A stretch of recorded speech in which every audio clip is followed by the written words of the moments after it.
Tövülgün çaçlarımdan ısılağansın,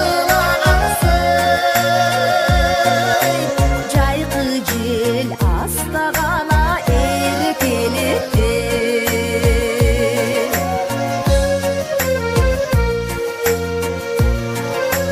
Men barsan sen dağına cılmayasın, suyu dolgun gözlerimin nurdanasın. Tamçısı mağdıratkan suyumuzdan,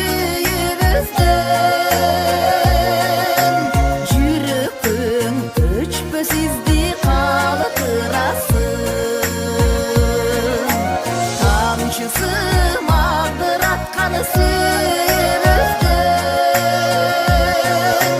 jürükün öçpösizdi kalıtırasın.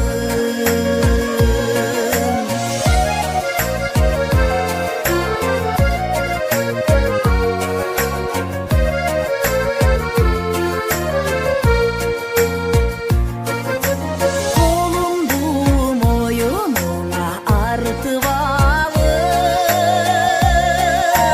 suyumdep kulağına şıvıradım. Naziktik senin sok